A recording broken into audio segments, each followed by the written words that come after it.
open our session. I love it. So great to see folks from all over, see some local folks here in Humboldt. Thank you for being with us today. My name is Marina Lopez. I work with Cooperation Humboldt. I'm a member of the board of directors and co-coordinator of the arts and culture team, and just like huge fan of the organization in general. So I'm super excited to be here with you for Why the Solidarity Economy Needs Artists and Artists Need a Solidarity Economy. Feel free to use the chat. We really encourage that in this session, and we're excited to share this with you. So as we begin today, I feel like it was really nice to have the music. It brought me back into my body. And I'm just gonna lead y'all on a really quick body-centered practice. So I want each of you to just start, Nati's already doing it, start leading a movement with your head. And there's no right way to do it. It doesn't have to be in circles. It's just leading it as if you have something pulling at the top of your head. Good. And change so that now you're going to lead the movement with your shoulder. And it doesn't matter which shoulder. You can alternate, you can use one. Feel free to stand up if you're sitting and you want to. Good. Now transition into your elbow. So leading with your elbow. Good. Changing sides, changing levels, changing tempos. Good. Now lead the movement with your hand. Good. And as you lead with your hand, start to become really curious about what your hand is doing, following it with your eyes, coming close to it, getting far. What does it feel like to move both hands? Good. And bringing the movement back to the center of your body, starting to slow it down till you come back to stillness. And let's check in for a minute. What's your breath doing? Can you feel or hear your heartbeat? Does it feel fast or slow? Where are you breathing in your body? Is it in your belly? Maybe it's in your chest. Good. And on your next inhale, slowly taking a breath, filling the bottom of your belly button, expanding the back of your ribs, all the way up into your chest. And on your exhale, reversing that. So letting it go in your chest, from your ribs, and your lower belly. Good. And inhale into your belly, ribs, chest, exhale. So you're pressing your belly button to your back. Good.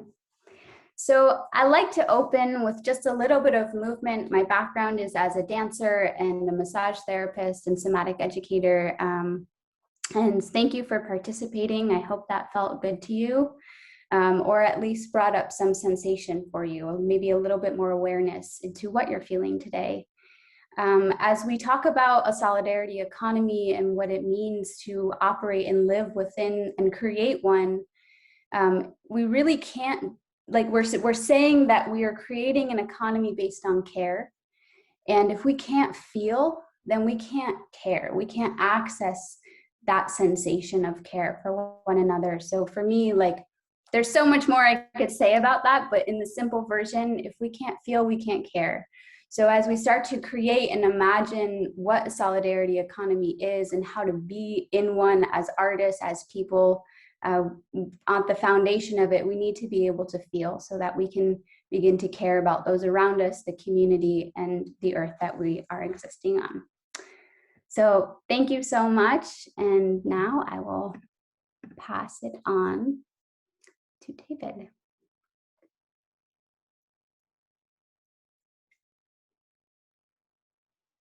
Hey y'all, I'm gonna come off slides so I can see your lovely faces.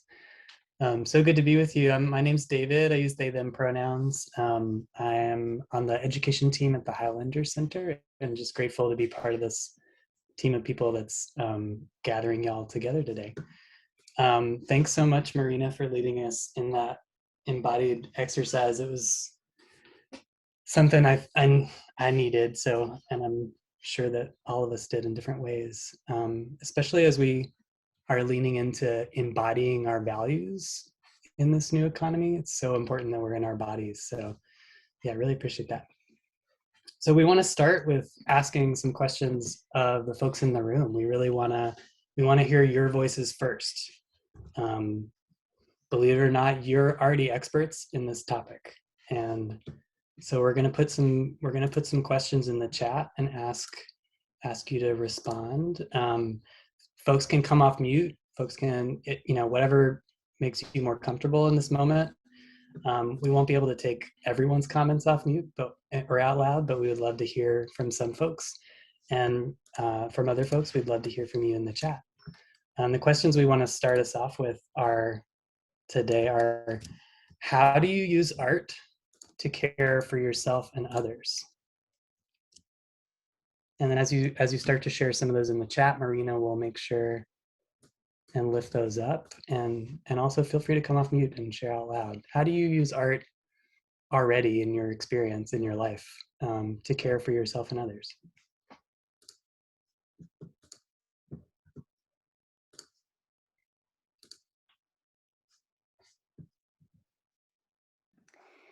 Caroline says, to connect to what is possible. Nati says, I share music.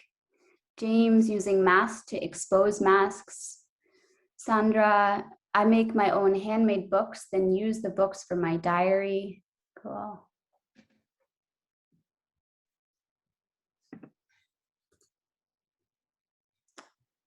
Sheila, my art therapy is for myself. I use art to help others enrich a lost creativeness. David says, I tell stories. Casey, I dance to move through emotions. I also make handmade books and play steel drums to give people joy. Renee, art as ritual to connect with a higher power. Marianne, to encourage and inspire others using playful art. Music and writing is my therapy. Someone says, I try to build spaces for others to use to express themselves. Ruthi says, I also dance to move emotions. Melanie says, writing and photography to make tangible what I feel inside. I have made zines to share tools to remind me that I can move and think from a variety of viewpoints. I create characters and pretend to be other people. Someone says, I'm realizing that using my moving body can help me understand these big ideas like capitalism, and so allow me to care for how I am. Awesome. I draw figures and explore human energy. Hand stitching using found objects, recreating story of what was once discarded to visualize renewal. Offer commissions to others to tell three-dimensional stories. Y'all are amazing. Yeah, it's so amazing. Just like look at all the wisdom that's in the room of how people have figured out already how to creatively care for each other and yourselves. For me, I'll just share that I sing to feel connected to something bigger than myself and to feel connected to people who choose to sing with me. Yeah, thanks so much for sharing so openly and vulnerably in the chat. And the next question we want to ask is, what are the ways that you're already, as artists and as people, surviving and resisting outside of capitalism and sort of the ways that capitalism demands that we show up in the world? What are the ways you're already surviving and resisting outside of that?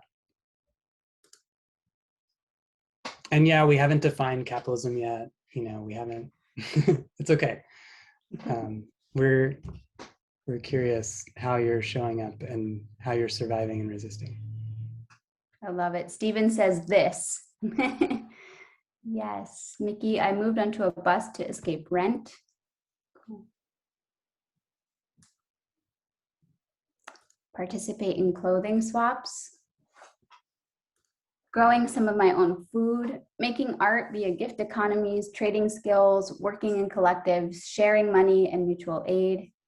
I resist commodifying my handmade books. We started a yogurt co-op and a distributed meals co-op locally. Cool. Using found, free, or readily available resources. I rely on barter and totally dump picking. My favorite resistance is literally dealing with my own shit. Yep.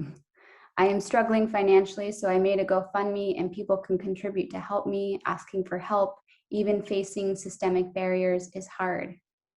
Yes. I make and share how to make kombucha, cooking for others, finding value in my art beyond money, sentimentality, building and supporting communities that are centered in care and trust, not productivity, and working collectively, sharing resources and community reparations. Beautiful. Yeah, wow, keep them coming, y'all. This is so great. And it's so great to collectivize these and to get inspired. Like sometimes these things feel small, or they feel insignificant, or they feel like not enough in the big scheme of this this huge system and this 10,000 years of class society that we're trying to unravel and undo, right? But it's significant and it matters, and it's just really good to hear from each other what we're all figuring out. So much wisdom in the room already, and we're going to share some frameworks around capitalism and the solidarity economy, and some frameworks around short-term and long-term building that work that we can do toward that vision. And we're excited to then dig in with you and get your thinking about this framework. So yeah, I'm going to pass it to Ruthi to take us to the next piece. Cool. Thank you so much, David. Hi, y'all. I am Ruthi Engelke, and hang on a second. I'm going to pin my video because I'm talking and recording, which also means, David, you're going to share your screen, right, for the slideshow. Great. Because I have some things to look at here. Good. What is the solidarity economy? Because if we are going to talk about why the solidarity needs artists and artists need the solidarity economy, we need to have a really good understanding of what is a solidarity economy. And I know that we probably have different levels of understanding of what that word means. But basically, collective stewardship and democratic governance are the things that make up the beginning of the solidarity economy. But next slide, please. What I really wanted to talk about at first, though, was to talk about what is an economy, because economy comes from the Greek word oikos, which, or oikos, just means, I don't know if I'm pronouncing it correctly because I don't speak Greek, I mostly read things, but that just means home. So ecosystem just means home together, and ecology just means home plus knowledge, and economy then just means home plus management. So it's the management of the home. And economies are really not that hard to understand. I had originally thought that I didn't understand economy because, you know, I thought about artistic things. Words, numbers were not as much part of my vocabulary. But really, it's a really easy little equation here. You just have to have resources and work that go towards some kind of a purpose. And that's held up by a worldview, and then is also held up by governance. So this is just one dimension, but if you think about it actually in your imagination as a sphere, it begins to make more sense. So let's look at the economy that we're in right now. We said, what is capitalism? Well, capitalism is an extractive economy. The overarching worldview for capitalism is consumerism. Yeah, go back to that one. Thank you. Is consumerism. So it's all about buying and selling. And it's held up by a militaristic government. So resources are looked, that's okay. Resources are looked at as what can we extract from them? So we dig up our resources, we burn them out, we use them up, and then we dump the trash. And boy, do we have a lot of trash in capitalism. Work is looked at the same way. Work is towards exploitation. Basically, capitalism extracts the surplus value of the workers, and the capitalist then gets to keep that excess value. So we end up with a purpose that is the enclosure of wealth and power. So capitalism has been working really well, although it's beginning to fall apart because of lots of different things. But it's based on extraction and exploitation. So an economy, we can go to the next slide. An economy, all economies have some kind of ecological consequences. And, but that doesn't mean that all of them are bad. So I want you to kind of think about, they all have to do with the relationships between the ecosystems and what is the balance. So I want you to think about, and you can put them in the chat, what are some things that that are in balance with the ecosystem, that are in balance with language and food and culture and story. As I go on and look at that same model with a regenerative economy. And the solidarity economy is a regenerative economy. So let's look at the next slide, the model of the regenerative economy. In a regenerative economy, we have a worldview of caring and sacredness. And that is held up by governance that is based on deep democracy. And in that, we look at our resources as how can we regenerate them? We don't want to use them up. We want to make sure that we have enough resources that, that in fact, Mother Nature, that the earth has its own rights to be. And we want to make sure that those resources are replenished. So because the purpose of a regenerative economy is the ecological and social well-being of everything. So we're looking at the ecological well-being of the planet. Add that to how we look at work. Work is through cooperation. So how we collaborate with each other. We're going out of a hierarchical structure, away from a patriarchal structure, away from a white supremacy culture structure, into a workplace of cooperation. And all of this is to create ecological and social well-being. So where do the artists fit in? Let's look at the next slide.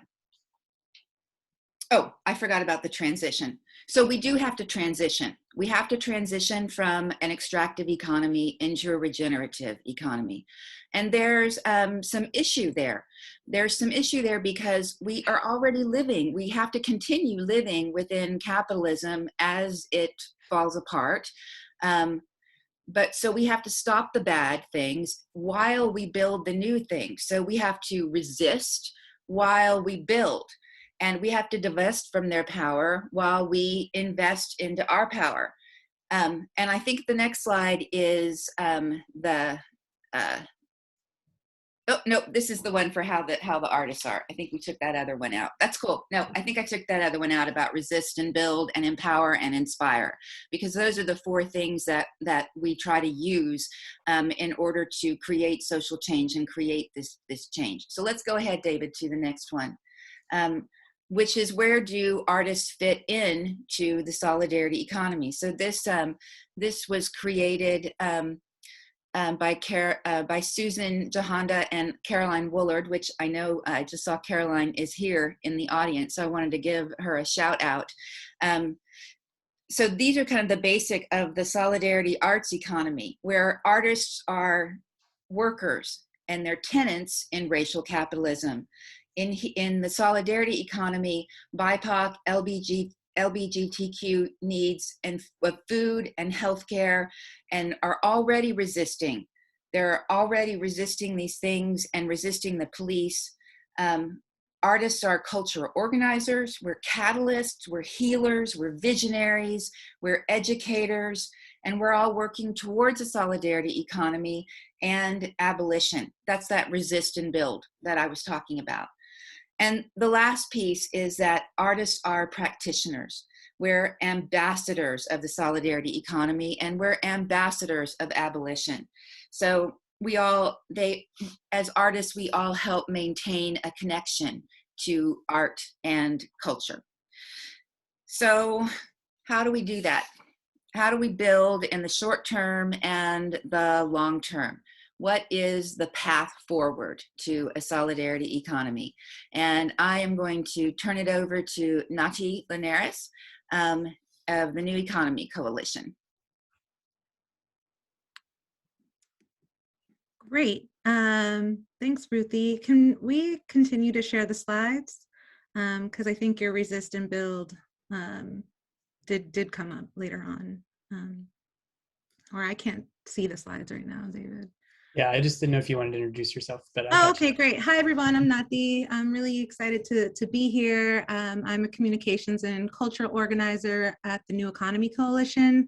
I'm originally from New York City, currently in Western Massachusetts, but have a deep love of Northern California and familiar with the Humboldt area, and just so grateful to be here. I met David Cobb about 2 years ago, and I had heard about artists dismantling capitalism because my kind of satellite is constantly peaked at where this conversation around economic justice and how artists are centered in that is.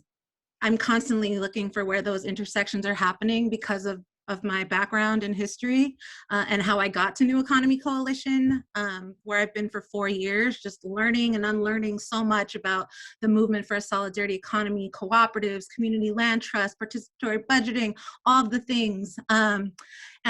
Because in my 20s, I was in the belly of the beast of the music business and working with Black and Brown artists from South America, immigrants in the US, artists that were signed to major labels, artists that were on major booking agency, just experiencing the economy from artists of color in the business.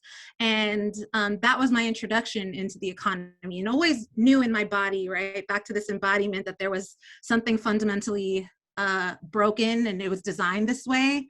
I always tell the story of how I had pitched 2 of my artists to play the largest festival in the US, Coachella, the most corporate festival, which I thought was a victory at the time because I thought representation equaled power. And I remember, that week, these 2 artists were playing Coachella and we could not pay our rent that month. And, it was just such an example of this kind of myth of entertainment and culture. And luckily I'm married to an economist, thank God, I always say, and really got my eyes turned on to solidarity economy and post-capitalist thoughts and ideas. Always, again, knew it in my body, but just needed that support. And so I'm just so thankful that you all are here, that Cooperation Humboldt is doing what they are doing, whatever level you are. If you have never heard these words before, it can be very intimidating. And trust me, I know when I first worked in a nonprofit, it was very intimidating. I didn't know what all these words meant. I didn't know what these frameworks were. And so I just, even if you're just here because you were curious, you're here and you're part of this movement that is happening. There's something in the air. More and more people are seeing that, we need artists at the center of truly dismantling capitalism and building post-capitalism. And this is where it's at. So I just want to thank all the organizers and everyone here. And you can start sharing my slides and I'll kind of go through. And so this goes to what Ruthie was talking about earlier. And let me just not have full screen here. Yeah, I just wanted to continue to share Caroline's stuff. Caroline and I are working together on something I'll share with you all a little bit later, but this image really concretized for me what I was doing in this space, working to build the solidarity economy at NEC. It's so clear, right? I don't have a boss. I'm a worker owner in a cooperative business. I don't have a landlord. I'm a member of a land trust. I don't pay for school, et cetera, et cetera, et cetera. I'll share the link to this. But it was just so clear. And it also kind of made really clear to me why we need more artists who are explicitly aligning with solidarity economy and making materials like this. And this is part of the work that some of you all shared before of, you know, just helping de-abstractify this stuff, right? Because like this for me was just like, yes, I get it. And there's plenty of things that are missing, but you know, you get the point. Next slide. This was Ruthi, what Ruthi wanted to go over before around resist and build, but yeah, again, solidarity economy. I think this meme, again, white culture is important. It kind of paints the picture of solidarity economy. All the puppies in a bowl, worker co-ops, democracy beyond elections, public banking, right? Community land trusts, time banking. It's a vision, it's an ecosystem. It's not just co-ops. It's not just one thing. It's a bigger vision. And I will share some links if you want a primer on solidarity economy. The New Economy Coalition website has a new education section that's trying to provide more education and tools. So next slide. This kind of speaks to what I was saying earlier around how intimidating this space can be sometimes. And sometimes there's a lot of academia involved and frameworks and traditions. And you do want to honor these traditions and where these different kind of, you know, stories come from. But there's a lot of names for this stuff, right? There's like solidarity economy, just transition, regenerative economy, new economy. As a comms person, it became really clear to me, like, there's a lot of different names for these things. Democratic socialism, liberation economy. You know, I've been reflecting upon Dr. Martin Luther King's beloved community even. And I see this all as, you know, we're fighting for the same things, and there are distinct differences and there are quabbles, and my partner likes to say that they're cousins, you know, they share some of the same DNA. There might be some beefs, they might get along, but some of them are maybe more visible than others. But you know, I think we're going towards the same place, and these memes kind of demonstrate, you know,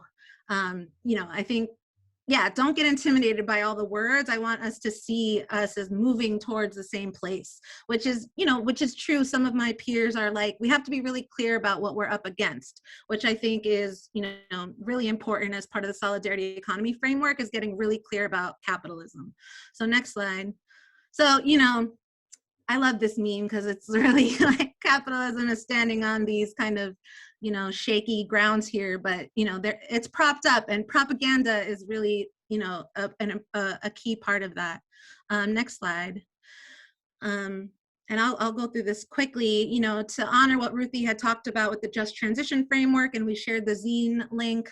I love how simple kind of the framework is of like, build the new, stop the bad, change the rules, move the money, change the story, build a movement of movements. And if folks aren't familiar with the Climate Justice Alliance, that's an incredible organization you should be aware of. But I was really inspired, and my partner, Francisco, when we do workshops on political economy, we're like, this idea of build the new and stop the bad is really powerful, which Ruthi went over. So next slide. And so we were trying to like apply this vision, this framework to a vision for artists. And there's a lot of work to do. I don't think this is complete, but, you know, for building the new, we see that as like the long-term work, right, of building a solidarity economy. And what does that look like? Artist cooperatives. And I can go into this slide for days. Usually we've done a workshop that's about 3 hours long on this, right? So artist cooperatives, artist community land trusts, housing co-ops, public funding, finance. And the other side of that is like fighting the bad and like the short-term work around education, amplification, grassroots fundraising, like some of you mentioned in the chat, asking for help, network building, bartering. And so there's a lot that could be missing from here, but I think that this helped me get clear about the role of arts and culture in building a solidarity economy. And so some examples of that, next slide, around fighting the bad in the short term, like David said, we're doing this stuff already, and we saw it in the chat. You know, savings pools and tool libraries and attending events like this and telling more people about artists dismantling capitalism. I hope everybody with a platform after this will hashtag artists dismantling capitalism and tell people about it. We're at that point in this death cycle of late stage capitalism, where it is solidarity economy to be telling people about events like this, right? And making sure that events like this continue to happen and grow. And so you're doing this, vegetable sharing, intentional communities or a collective house. You know, there are some campaigns happening right now I want to make sure you all know about. The WPA Now, how do we fight for Works Progress Administration now for artists? So check out that hashtag. Or the Union for Musicians and Allied Workers that are running a campaign against Spotify, right? This resist work, and more artists are getting involved in this resist work. And you're all a part of it. Next. And so now I'm just going to rapid fire through, you know, this building the future, this long-term work, this stuff that seems like super dreamy. But it's like, no, it's happening right now. And Caroline and I are working on a report that I wish the website was done in time for this, but I would love to share it with you all afterwards, actually painting tangible pictures of how artists are leading actually in building this solidarity economy. And one of the organizations we interviewed in the Bay Area is the East Bay Permanent Real Estate Cooperative. It's a group of folks that are taking land off the speculative market. They're doing some incredible cultural projects, like they're taking an old jazz club that was threatened to be completely demolished, this building, and you know, they're going to be turning it into a whole cultural corridor. And I can share the links, or the links are in the slide to this. But they're turning a racist classist housing market into a tool that can build wealth for the groups most disenfranchised by it. And this isn't the only example. There are examples like this happening across the country, and we need more of them. Next slide. Another example, and I can't see the chat, so I don't know if folks are saying things to me, but okay, cool. Another kind of long-term building the future, the U.S. Federation of Worker Cooperatives just launched a freelancer co-op called Gilded. So if you're a freelancer, any type of creative artist or even writer, you can sign up right now. And it's an initiative to establish and launch a worker-owned freelance cooperative with an emphasis on artists and culture workers. And they were inspired by a super successful freelance co-op in Belgium called SMART. And it's a super innovative way to cooperativize kind of back-end needs of freelancers. And so that's going to be launching this year, and folks can get involved with that right now, Gilded. And I'll put the links to all of these at the end. And then last slide. Another long-term exciting project is the Boston Ujima project, which is it's actually the first democratically managed investment fund in the country, which places BIPOC artists and cultural organizing at the heart of its work. And yeah, what's super special about this is that they see artists as economy builders and really push that in all the work that they're doing with this democratic loan fund. So I've been able to participate in like artist pitch sessions where Boston artists will get together and they will pitch in front of all the community investors of why their project should be invested in by the community. And it's super, super powerful, and encourage everyone to check this out. I don't have a local example, but you know, based off this vision of building the new, you know, building the future, stop fighting the bad, I would love to know examples in the chat in Humboldt of like what are explicit examples of solidarity economy and arts organizing, besides cooperation, Humboldt, and artists dismantling capitalism, of course. But yeah, this is just, you know, some rapid fire examples that I wanted to share of this vision that is based off of Just Transition. And I'll stop there.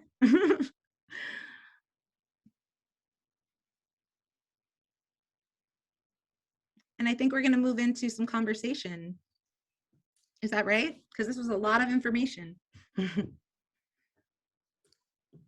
That's right. So we're going to move into some conversation. We're excited to hear from y'all again, and what now that we've got some grounding in what we mean by solidarity economy, what we mean by post-capitalism and like moving beyond capitalism, and we've got this great framework and some really amazing examples that Ruthi and Nati shared. We want to bring y'all into this conversation around the role of artists and cultural workers and cultural bearers and cultural organizers in creating and transitioning from this extractive economy to building a regenerative solidarity economy. So we want to dig into that question. What role do arts and culture, cultural bearers and cultural organizers play? And we're going to kind of use this framework that we laid out, that Ruthi laid out for us from movement generation, right? Where we're transitioning from the extractive economy to the regenerative economy. And we're going to kind of use this slide here to kind of take notes as we go. So inviting folks to come off mute and share your thoughts, to drop your thoughts in the chat. What role do artists and culture bearers and cultural organizers play in each of these areas? So let's start with the extractive economy, the domination economy, capitalism. What role do artists and cultural workers play in the economy that we have? And that could be the ways that we're impacted by capitalism, right? Like it says here, artists are workers, artists are tenants. It could also be the ways that artists, if they're co-opted or if they're supporting the system, right? Like Nati mentioned in the chat, the financialization of art, or performing for the rich from Eric. Those are great examples. And I'm gonna ask for help from our tech folks in getting some of these great ideas from the chat into the slides too.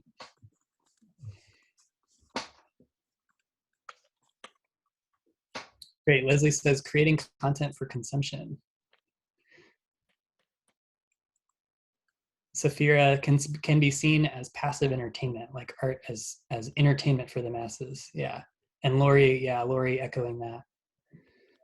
Melanie saying often appropriated. And Melanie, feel free to either come off mute or in the chat, like tell us more about what you mean there. Naomi, making collectibles, becoming collectible. Yeah. I think about how artists are used as like first wave gentrifiers. Awesome, Kate. Yeah, thank you. Like that, and the sort of the art labor being used in this whole ridiculous place making rather than place keeping, of like coming in and using artists to jack up prices of stuff. Thank you so much, Kate. I want to second that.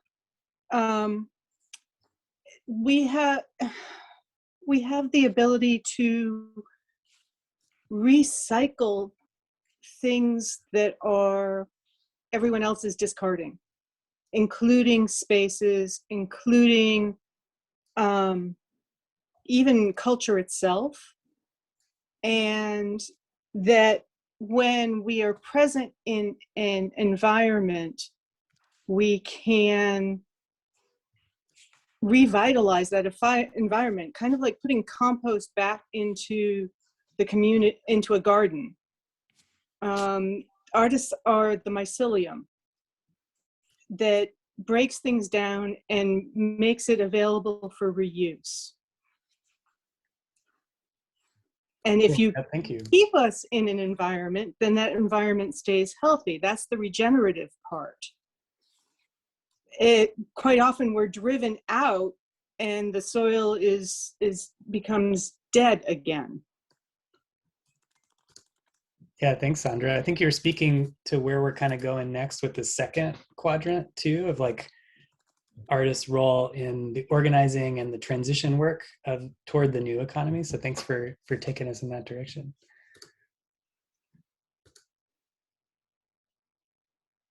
Other ways that artists and cultural workers and cultural bearers, other roles that we play in the extractive economy. All right, so I'm seeing in the chat from James, the capitalist economy is sold on the idea that it serves your individual selfish desires. Artists need to know what they're selling. How do we package the regenerative economy to a population that is stuck in this brainwashing? That's a great question. We want to make sure we get that, add that in there. Lori, art is gatekept when it isn't sexy or advertisement. From Andrea, they also serve as red flags to point out what's needed to change. Can you say more about that, Andrea? either in the chat or out loud. Christy, undervalued. So we're left to support ourselves without any help from the government, from larger systems of power. We keep ourselves surviving, but struggle to thrive. Yes.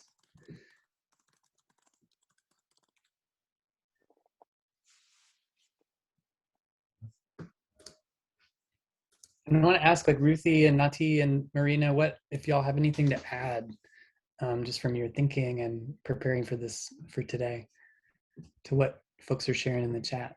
This is really Something good. that I've seen just in my own experience working with artists, especially Black and Brown artists, is this like this shame that it's not like a complex thing. It's just a deep shame of not winning and not being paid, not being able to survive. And I think like by not actually speaking up to that, we perpetuate this kind of winners take all system.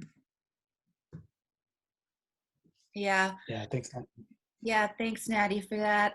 Nati, I agree, and I think there's also this culture of, I know in the theater there's definitely this culture of like having to like work yourself so hard. Like there's almost this kind of like, oh, we have to have 12-hour rehearsal days. We have to, you know, tech week is hell week. We have to, you know, we have to tough it out, and that really plays into that whole, you know.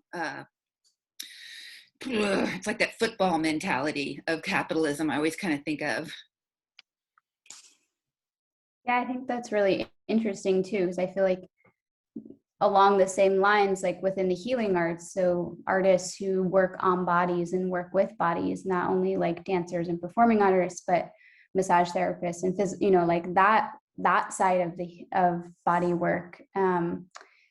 I feel like in my own experience, there's this expectation of those who come to receive that work that the practitioner is there to provide this like service, and that they are not a human, that they are not allowed to bring their humanity in, or their full humanity into that service.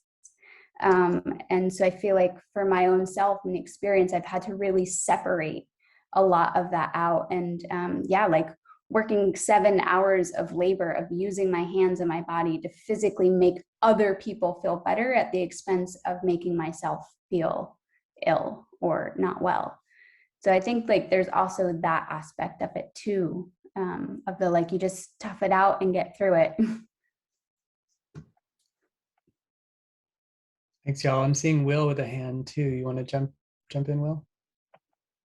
Hi, yeah, I wrote it in the comments. I just occurs to me that in this economy, a lot of what I rely on for regeneration, healing, survival, just to get through a day is, for example, music that was made by an artist who was not paid, couldn't meet their needs because they were giving this gift, sacrificing themselves to give me a gift so that I could survive. Right. Yeah, I saw in the chat too. We heard from Sandra that it's almost as if artists are expected to give it all away. Yeah, absolutely. Thanks, y'all. And this is really important harvesting, and really important to collectivize, so that we get a good understanding of what the solutions need to address too. Like as we're building this solidarity economy, it's going to be more. It's going to work if it's practical, if it's like solving these problems that we're bringing up now, of like, if it works for artists, then it's going to work for everybody, which is why we're having this conversation, why we're excited to put arts and culture workers at the center of this new economy, the solidarity economy. So I want to take us to the next. Can I add one thing in there real quick? Yeah, Marina, thanks. So yeah, there's this thought I've been having as well, like that I feel like ties into this conversation about how artists are kind of expected to just give it all away. It's also like Ruthi and I and David Cobb were on a panel the other day, and so this thing came up of food preparation as culture work, and it made me think like, well, who prepares the food? Who are the ones who usually prepare the food and do that kind of domestic labor and the care of the household, the management of the home? usually women, usually mothers. And so just like this idea of mothers as artists, and they are not only physically creating and nourishing life and bringing up these beings with imaginations and emotions, like all the things that art does, like mothers do. And so I think that, like, for me, I'm not a mother, but it's a conversation I've been having a lot within myself and other women of like, do I want to, like, it's so much work. Do I want to do this? But I think like it's really important as a young woman. For me, it's been really important to hear about those experiences. I want to know more about those experiences. I think they're beautiful. I think they're incredible. And I want to bring that into this conversation too. So I feel like I didn't want to miss that part of it. Because I think it goes really into that like extraction of everything that you have to give. So that's all. Yeah, thanks so much, Ruthi, for bringing that in. So just for time's sake, I want to kind of take us to the organizing in the transition part of the diagram, and ask, what role do artists and cultural bearers and cultural organizers play in the organizing work that we're doing to stop the bad, to build these solutions, build the new? And we'll get to like what role we play in practicing solidarity economy, but now we're mostly talking about the organizing work that we need in the transition. So wondering, yeah, what role do artists and cultural bearers play in that organizing work, in that transition? I think the examples I mentioned would go here. And there are 3 hands up, so. Yeah, jump in, Aisha. I see your hand. Yeah, I think that it is impossible to remove with logic something that was put into somebody's head without it. So you can either like change hearts by providing people with inspiring aesthetic experiences, or mold minds by getting to them young and teaching them to love right at the middle.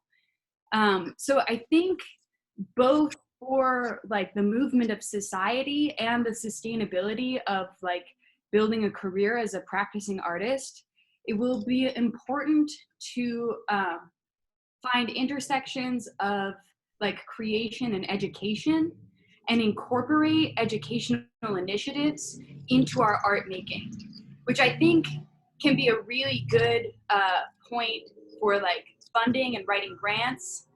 And like, I have a lot of thoughts, but that's probably the most succinct and salient. Awesome. Thanks so much, Aisha. Yeah, I think that's really key, and why, like at Highlander, cultural organizing is one of our key methodologies because of that, right? Because it's so key to making popular education go well, to have people be able to come into a space and trust each other enough to share vulnerably the hard things that are happening, and be able to really dig into understanding what's going on so that we can actually organize around it, and being able to connect with people at a heart level, and the role that culture and art play in that are just so key. So I just really appreciate that. Thanks so much. I see a hand from Kate. You want to go next? Yeah, sure. And it fits with what's being typed right now. I think it brings in what Nati and Marina and Ruthi were saying of artists make visible the various types of labor, and we need to redefine and have a more complete definition of work in the transition. And so artists can perform that role in organizing the transition of expanding and then speaking about the definition of what is work. And I think artists also metabolize grief, and we have a lot of unprocessed grief and trauma that we need to use for power rather than for harm, and art and culture helps us metabolize that. Awesome, thanks so much.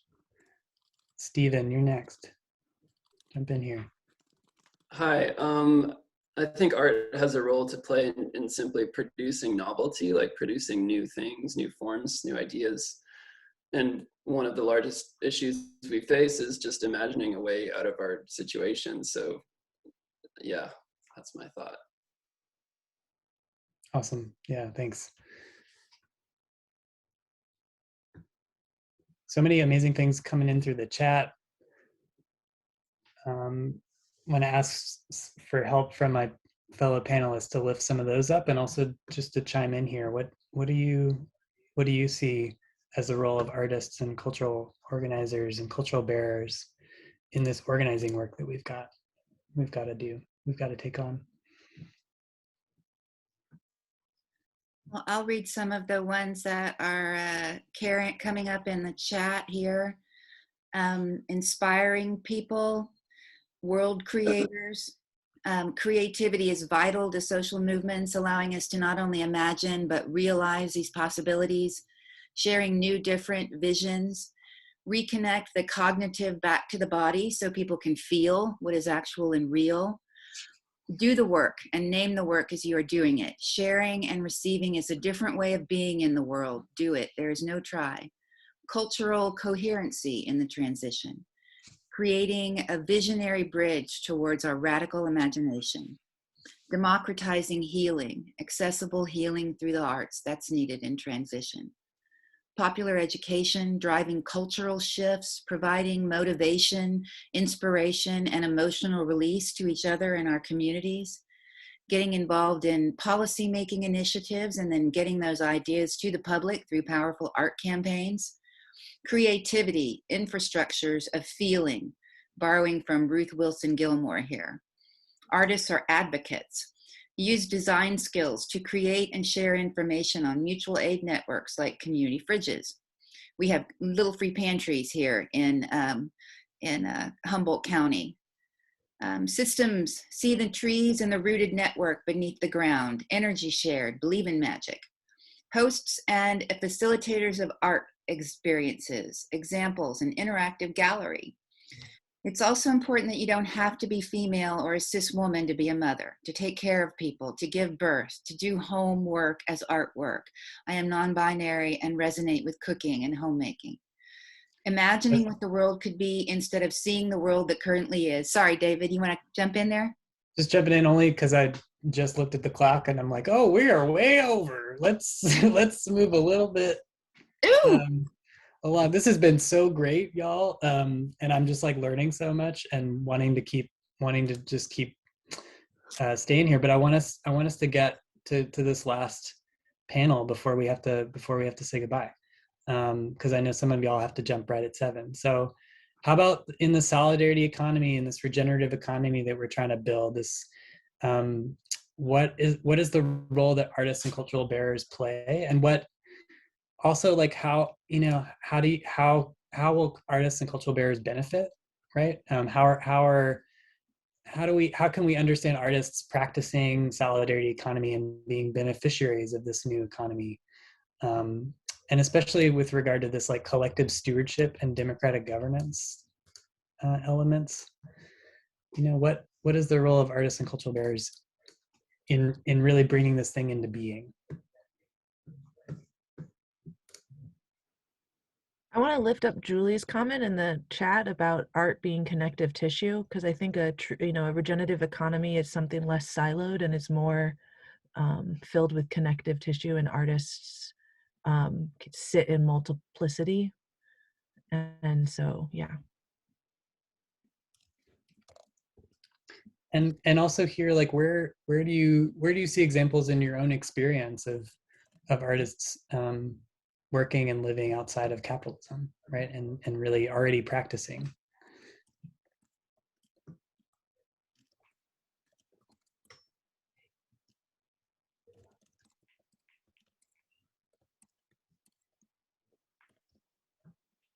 It looks like Caroline's lifting up that if you want to brainstorm in small groups about art and solidarity economies, the next session starts, is that 7:30 Eastern or 30 minutes? Yeah. 4:30 Pacific. 4:30 Pacific. Awesome. Seeing lots of good stuff in the chat. Fellow panelists, anything you want to lift up or contribute here?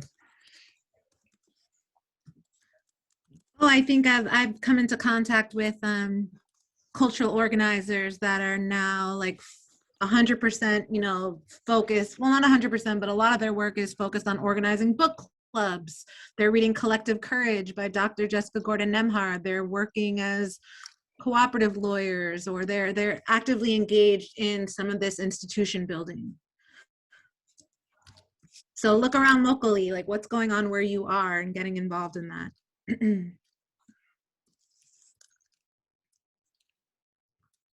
Awesome. Thanks, Nati. Ruthi or Marina? I'm just enjoying reading the chat, sorry. I usually think a lot, but I'm really enjoying just taking in other people's ideas.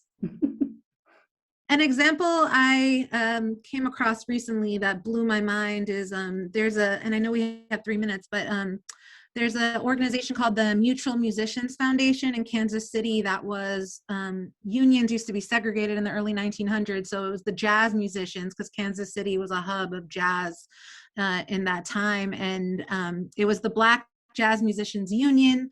Then unions became desegregated, so they kind of became defunct, but they turned their space into like a jam session, then an organization, then their building, they were able to get it federally landmarked, so it's permanently theirs, and it's existed for 100 years. It's a community radio station now. It's a economic driver in the city, and so I love this idea that we've had these things in this country. We just need to find them and be inspired by them and learn from them. So forming organizations, democratic organizations. I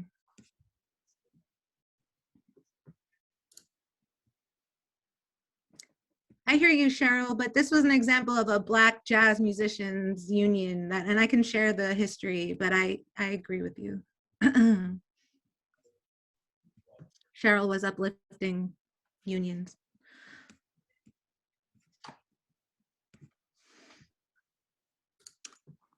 Yeah, Caroline brought up somebody that we interviewed for this report on solidarity economy in the arts, that in Memphis, they're building a multi-stakeholder co-op with the people that made the musical and made the production.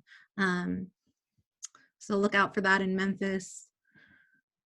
It looks like people are already doing things with co-ops, an arts collective supporting movement work and with graphic arts and storytelling and journalism. That's great. And then cooperatives participating in mutual aid in the community. Just lots of really amazing stuff that folks are lifting up. And we just really appreciate the time to get to have this conversation with y'all and get to like apply it to this framework and think and collectivize all the wisdom in the room, and excited to be in movement with y'all to bring this solidarity economy into being, to be the midwives, to bring this this new world into being. I'm going to pass it to Nati to talk about how you can plug in and expand this work. Cool. Yeah, I'm loving the chat. Like Ruthie said, you can save the chat. There's a 3 little dot line there, and you can save the chat. And we will share these slides out because I know this is a lot to say in a minute, but you can connect with us. We'll share our contacts in the chat, everyone. Panelists, please do that. There's my email. Locally, you know, you've got an amazing organization already putting this on. I know there's some public banking stuff going on in the area. Find your local time bank. There's a worker co-op network in California. Nationally, connect with the U.S. Department of Arts and Culture. Caroline and I's website, where we're trying to track these different solidarity economy and arts initiatives, art.coop.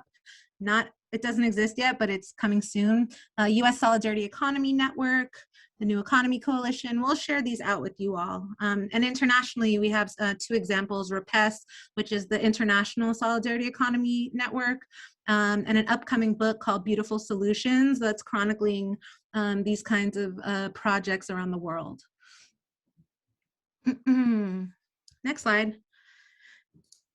And so, yes, this is our thesis statement. We welcome you in. You're here already. The rest of the slides are meant to act as if it was an Instagram scroll with lots of inspiring images that you can go through really quickly or look at later on by various artists who are envisioning this world. So you can fast forward through them, David. So yay, thank you all for joining us.